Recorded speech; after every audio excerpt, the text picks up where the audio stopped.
And we are back with the third segment of the GSMC Basketball Podcast, brought to you by the GSMC Sports Network. And in this third segment, we are going to be we're going to give a quick recap of the NBA games that happened last night.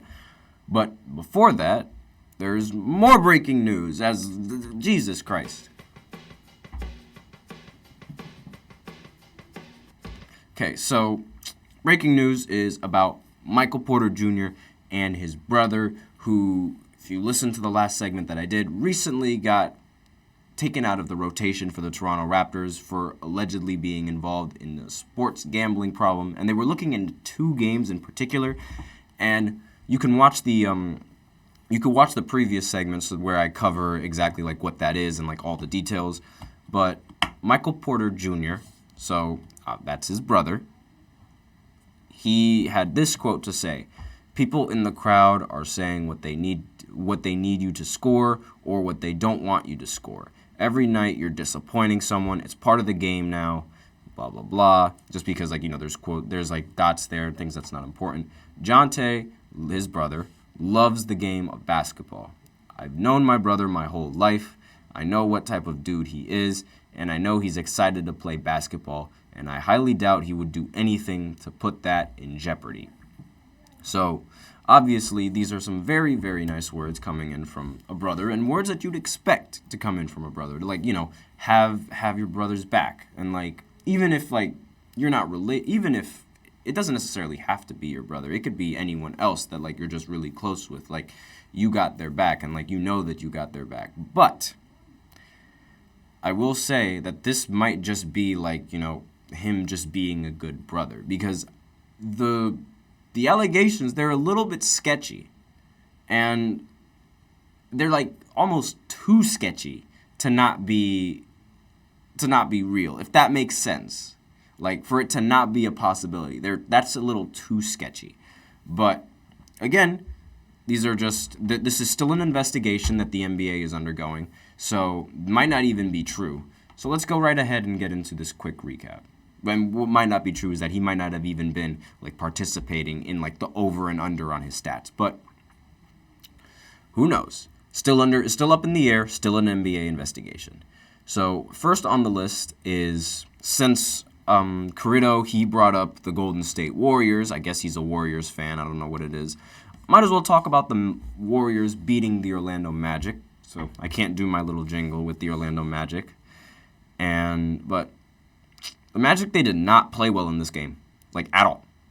The only scoring came in from Cole Anthony coming off the bench with 26 points. Paolo Banchero, he shot very, very poorly this game, 5 of 17 for 15 points. Franz Wagner ended the game with 14 points on 14 shots. So again, not very impressive coming in from the rest of this team. They shot 31% from three. That's not enough to beat the Warriors, no matter how mediocre the team actually is. Klay Thompson, actually, before I begin, Draymond Green, he literally got ejected within the first 4 minutes because he was complaining to the ref. And this is a big problem, because if Draymond Green keeps getting suspended like this and keeps getting ejected like this, well, not suspended, if he keeps getting ejected like this, he might get suspended indefinitely yet again.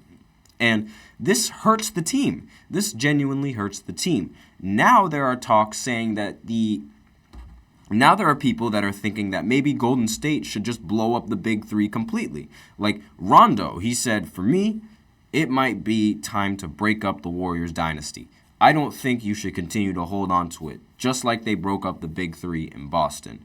So now you have teams that are thinking that this big three isn't even enough to win the title. And part of it, Draymond's distractions are definitely not helping this team. But as a LeBron fan, yay, Curry downfall. But I digress. I like Curry just as much as any player. I really don't like his fans. That's the main thing. But regardless, speaking of Curry and his fans, Curry ended the game with 6 for 18 from the field, 17 points. But he hit the dagger. He hit a very important shot late in the game when they really needed it. And the stipulation around Curry is that he is not a clutch player. That's just the stipulation around him. I don't think he's a very clutch player. I definitely think he's improved in the clutch compared to previous years. But overall, like in his career, I don't think he's a clutch player. Just overall. Now, obviously, like he is a clutch player now, but I don't think one season of being clutch is enough to encompass your entire career. That's just me. But unless you're LeBron, where 2011 completely encompasses his entire career, if you ask a bunch of LeBron haters. But I digress. So, again, he hit the most important shot of the game, but he only ended with 17 points and shot 18 times. So, let me know in the comments, is that good or is that bad? Because that was, the shooting performance, that's a really bad shooting performance, but at the end of the day, he hit the most important shot for the team. So, like, where would we put this? Let me know what you guys think in the comments. Andrew Wiggins ended the game 8 for 17 from the field, 23 points. Klay Thompson, 6 of 13 from the field, 15 points. 3 of 8 from 3. Really, really bad shooting from Klay. It's very, very difficult to see. It's like the ultimate downfall. There was no Kuminga in this game, so the fact that they were able to beat the Orlando Magic without Kuminga is definitely saying something, but again, not saying much. But I digress. Next game, we go on to the New York Knicks. They destroyed the Raptors, 145 to 101. Obviously, since there was no Scotty Barnes, it makes sense how the Raptors are tanking and not tanking, but their record is getting worse and worse. So, let's look at the box scores for this Knicks game. Miles McBride, he was the point guard of the day, and he ended the game with 29 points, playing 40 minutes. Jeez. Josh Hart ended the game with 7 points, 10 assists, 6 rebounds. We love a little Hart. DiVincenzo ended the game with 16 points, 5 rebounds. Jalen Brunson ended the game with 26 points, 7 assists. And Isaiah Hartenstein ended the game with 15 points. Precious ended the game with 19 and 12. Bojan Bogdanovic ended the game with 18. And Mitchell Robinson, he made his return, ended the game with 8 and 2 on only 12 minutes played, and he did not miss a shot. So, and think about it. This team doesn't even have Julius Randle. Julius Randle is up and down sometimes, but still, he brings value to the team. So imagine just how much better this New York team is going to be when Julius Randle gets back. Thank the Lord we have something in New York to root for, because you guys know exactly what's coming up. The Brooklyn Nets. Time to talk.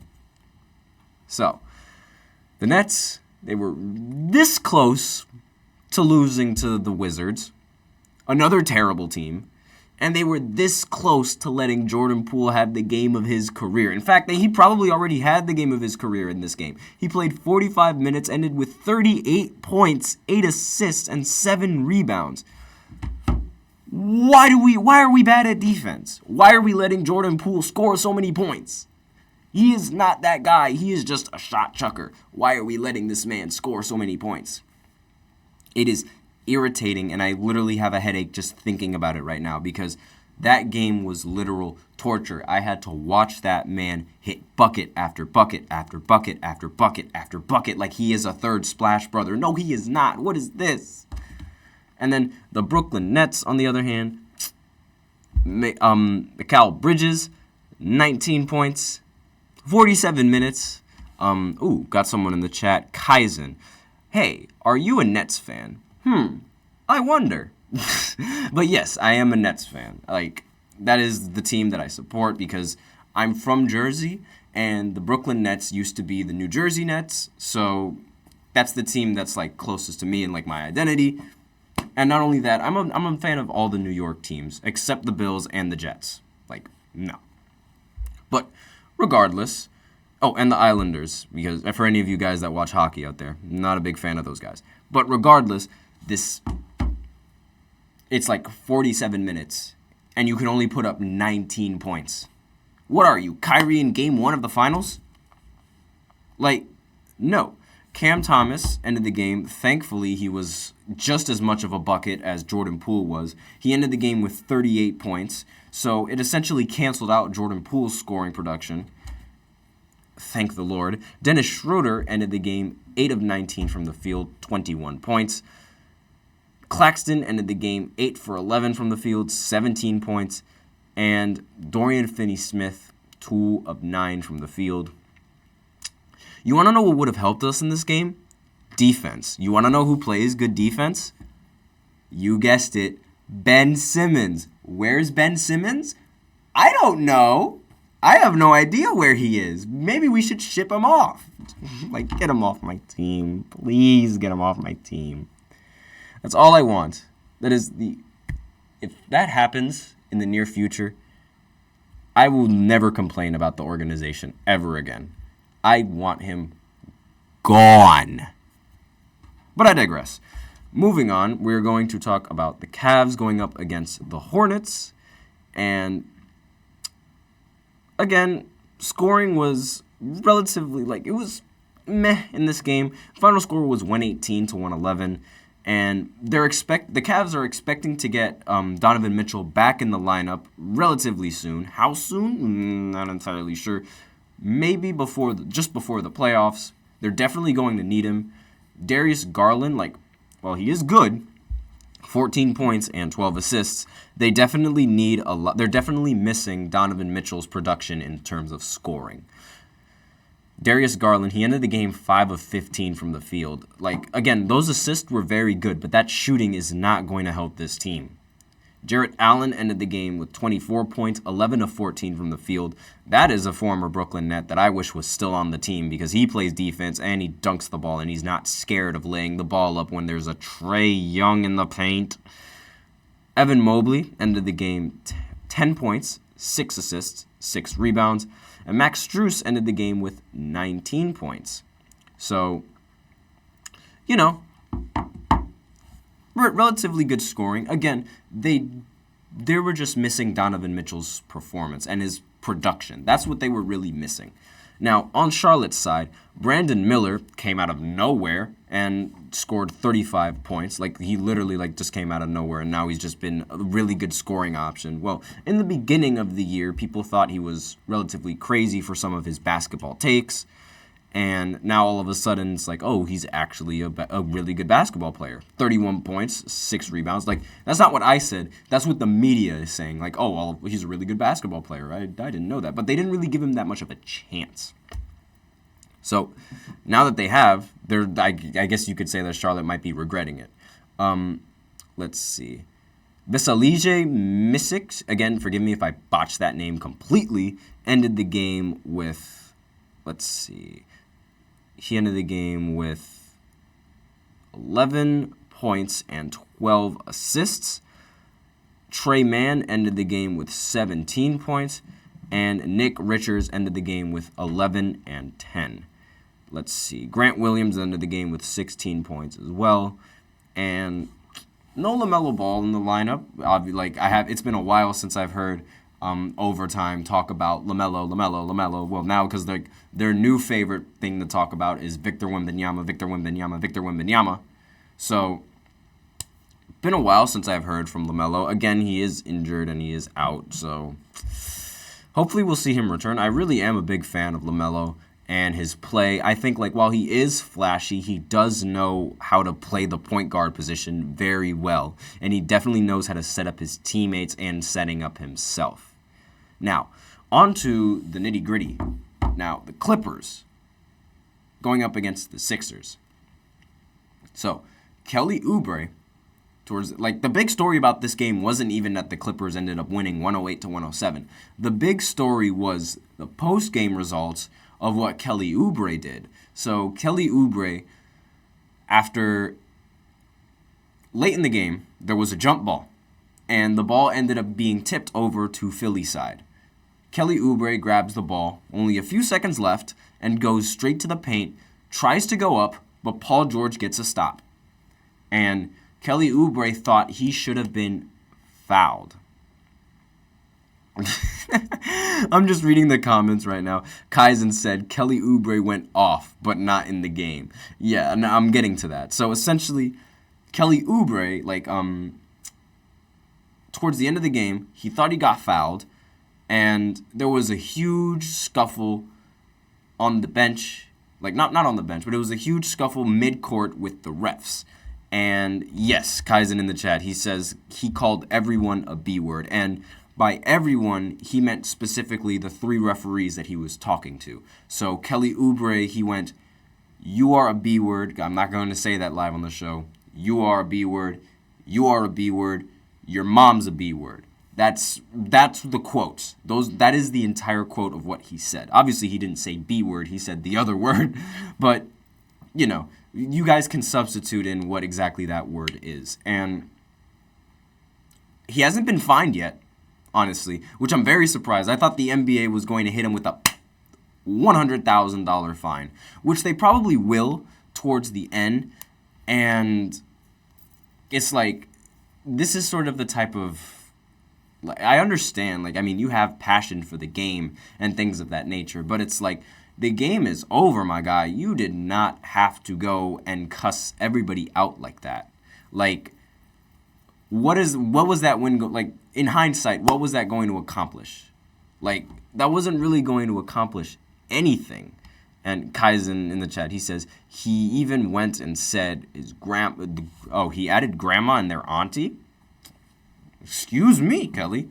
Well, regardless, still, it's really a bad thing to say, and it's really, not something that you would want, from one of your players, to just get thrown out like that. Well, the game was over, but still, it's the game is over. You don't have to argue with that and things like that. But I'm going to do a quick recap of all the other games because we are running out of time for this other segment. I mentioned earlier how the Suns, they beat the Denver Nuggets.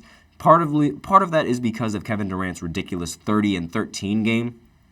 But the other part was sort of forcing Jokic to pass the ball and forcing his teammates to win the game for him. Now, another argument could be made that, the Denver Nuggets didn't win because Jokic didn't get a triple-double. Because he didn't. He was 1 rebound short.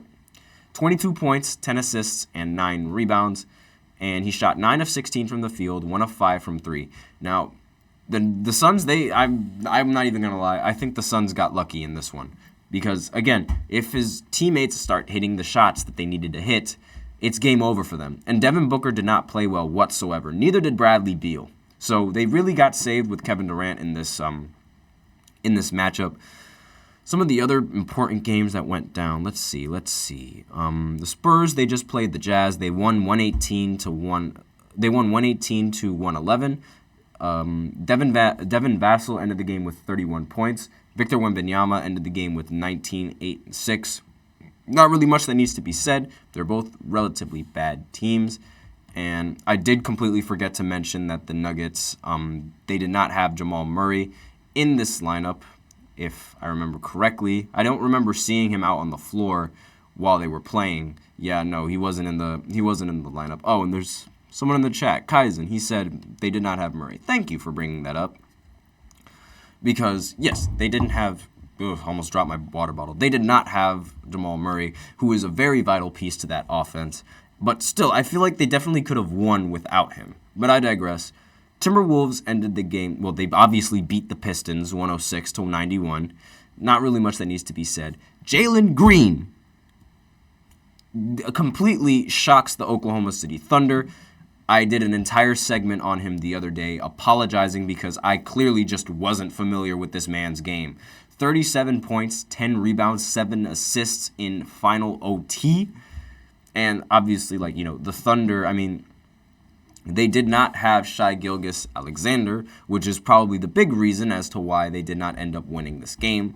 But regardless, they still have a very good team and a very competent team that you'd really expect them to beat a team like Houston, especially when Jalen Williams is scoring 23 points and 10 assists, and when somebody else scores 31 points. I am not going to say his name, but you guys can look his name up in the box scores. Not going to say his name.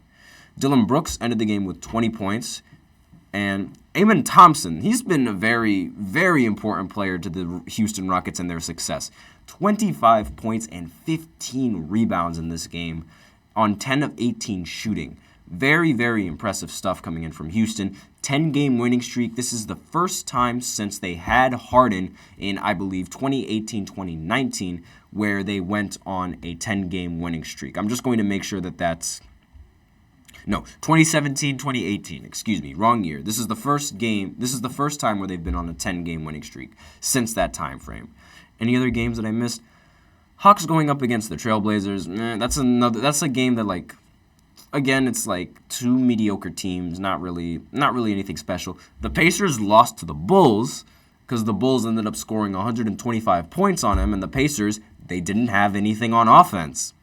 Tyrese Halliburton played 31 minutes and only ended with 13 points. 4 of 15 from the field, 3 of 11 from 3. Is this the guy that's supposed to be better than Trae Young? I don't think so. And again, the Pacers, they did not have their offense, and because they didn't have offense, their defense, since they don't have that, they ended up losing in a blowout 125-99. And this is the big problem that this team is going to see in the playoffs. If their offense isn't there, they have nothing to fight with. Absolutely nothing to fight with. And the Bulls, DeMar DeRozan, they ended the game. DeMar ended the game with 27 points. Kobe White ended with 18 points. Caruso ended with 12, 7, and 7. And Vucevic ended with 22 and 12. Hold on, I'm just going to look at the... Okay, I'm going to answer that question in the next segment because we are running out of time for this segment. So tune in for the fourth segment where I talk about Caitlin Clark and her contract with the Big Three and some sort of things that a lot of haters are saying about her being part of the Big Three. But I will also answer your question in the next segment, Kazan. So just give me 1 second. I will be right back after this short break.